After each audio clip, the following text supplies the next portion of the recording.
Cubs are relying on Kyle Tucker. I mean, he's the guy that they went out, they traded for. He is a true superstar player, but he has not played like a superstar since jamming his finger on June the 1st. So we're going to look at that. Cubs gave him a day off. Cubs were off yesterday, so he gets a couple of days to try to get healthy. Is that going to be enough, even though he says he's okay? And is the finger the issue? Also, Jaxon Wiggins, we were expecting him to get dealt at the deadline. It didn't happen, and now there's reports that he's going to be shut down for a while. So could that be why maybe the Cubs weren't able to make a trade to get that starter? And could it benefit them keeping him for the long term? We're going to talk about all that right here on the Cubs Baseball channel. Like, subscribe, thumbs up, hit the bell, do all those things that Cubs fans know how to do, and Cardinals fans can get confused and need clarification for. And guess who we're playing tonight? Yeah, we see you, Cardinals.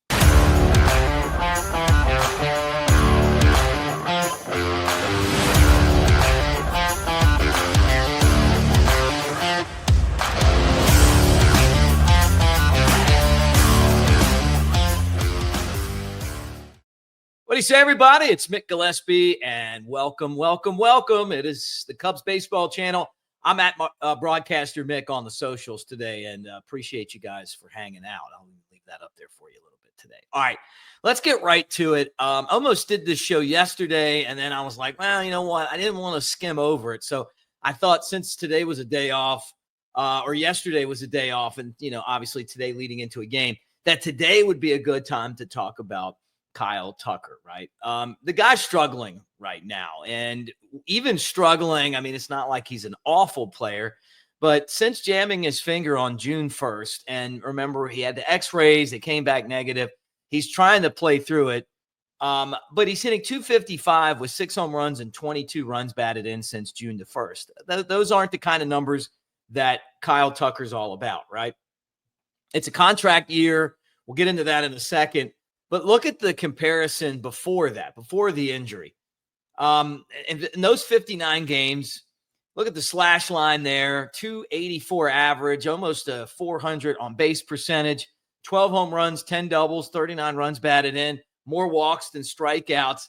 And he was really kind of contending with Pete Crow Armstrong, Hollywood Pete, at the top of the league for maybe an MVP consideration, although it's going to be hard to beat a guy that pitches and hits in Shohei Ohtani. But I'll tell you what, these guys are actually at the time making a case for themselves. But since that injury, Tucker just hasn't quite been the productive player that we've seen. Now, the crazy thing is in baseball, great players, you're not supposed to kind of say that you're injured, right? And Craig Counsell basically took him out of the lineup and said it was a day off to rest, is basically what he said to the media.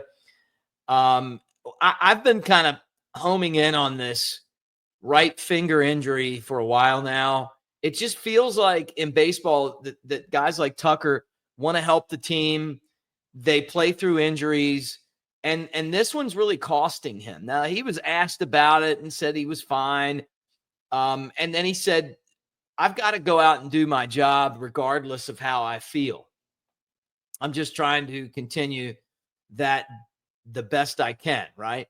And he went on to talk about that a little bit more. But it comes down to the ability to play through injuries in the game of baseball. I remember Bobby Dernier telling me one time, he said, when are you 100% in baseball during the season?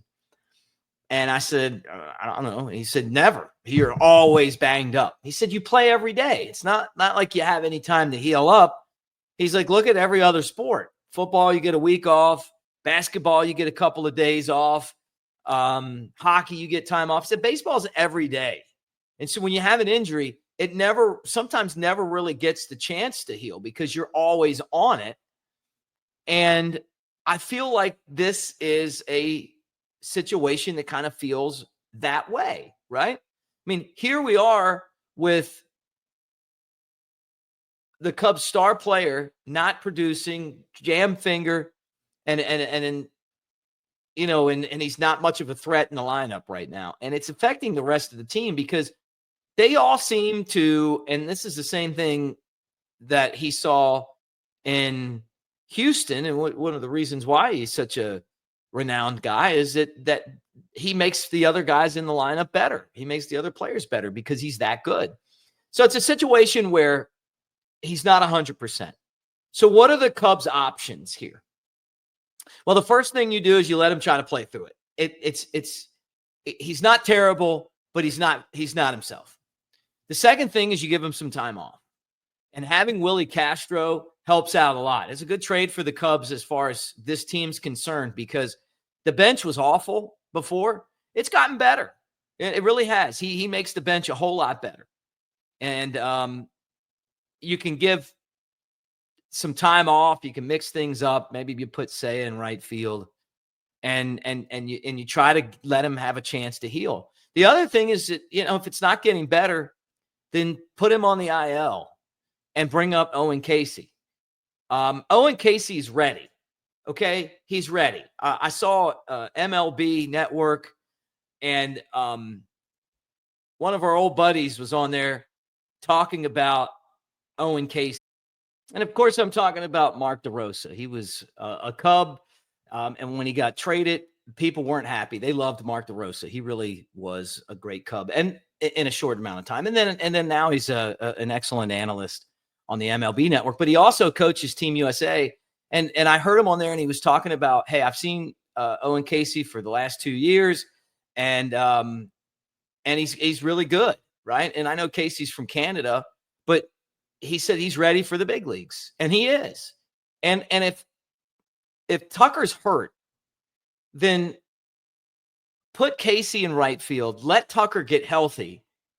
Instead of worrying about catching the Brewers, how about worrying about getting healthy right now for the playoffs? Because what we've seen with this new playoff format is that it's not much of an advantage to win the division and get those games off. It seems like those teams that get the games off start slow. And I still think the Cubs can win the division, but I think they're going to need a healthy Kyle Tucker to do that. And it just doesn't seem like he's healthy. So hopefully he comes back and we get the real Kyle Tucker tonight against the Cardinals. But if not, I think it's time to look at Casey as a replacement, put Tucker on the IL, let him get healthy and come back. And look, I had a hand injury one time myself playing baseball. And it was this hand right here. So it was this finger cracked. So when I hit the ball, I had to take my hand off the bat because the vibration was so bad. And it's hard to hit when your hands are hurting.